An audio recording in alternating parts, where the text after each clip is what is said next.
Virginia Farm Bureau members are standing their ground against proposed Chesapeake Bay mandates.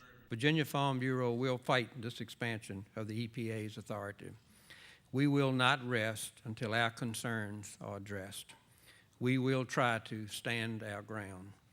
I will ask all our Farm Bureau members here to please stand in support of this process, if they will.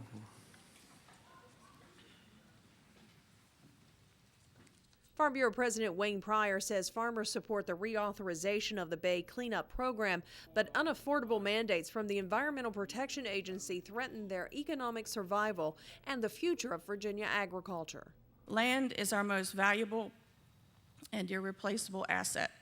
If I use it up, wear it out, or let it wash away, it will no longer be there for me or the next generation. Donna Kerr is a third-generation Amelia County farmer who has already voluntarily implemented conservation practices on her 200-head dairy farm. From planting runoff buffers and cover crops to fencing cows out of streams, Kerr has spent a lot of time and money to do her part to protect the environment.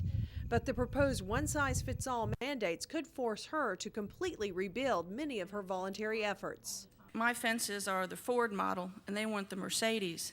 That means I'm going to have to pull out every mile of fence I've got and replace it. And that could get into the hundreds of thousands of dollars. And with the economy the way it is now, I don't have the money to do that.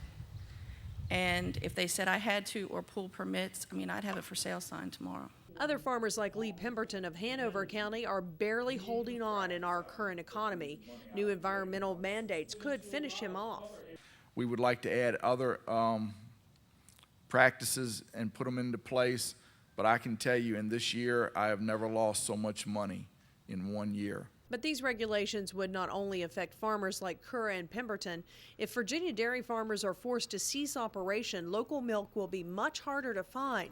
According to the U.S. Department of Agriculture, Virginia milk production in 2008 was down 2% from the previous year, totaling 1.73 billion pounds. Last year, milk cows in Virginia totaled 97,000 head. That's the lowest on record for the Commonwealth.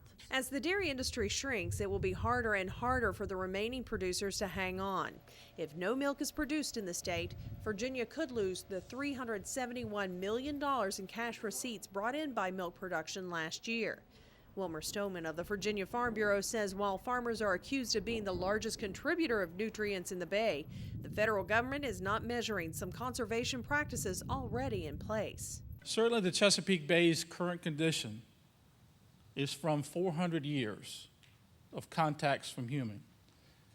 We can't overcome that in 30 years, 15 years, or even 2 years. It's just going to take time, it's going to take money, and it's going to take effort from everybody because everybody has an effect on the Chesapeake Bay.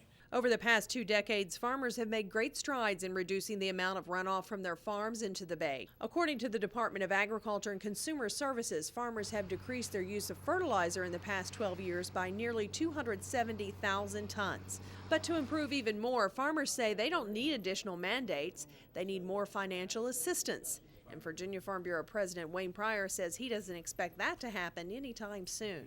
These mandates are coming without guaranteed financial assistance when many farmers are already losing money.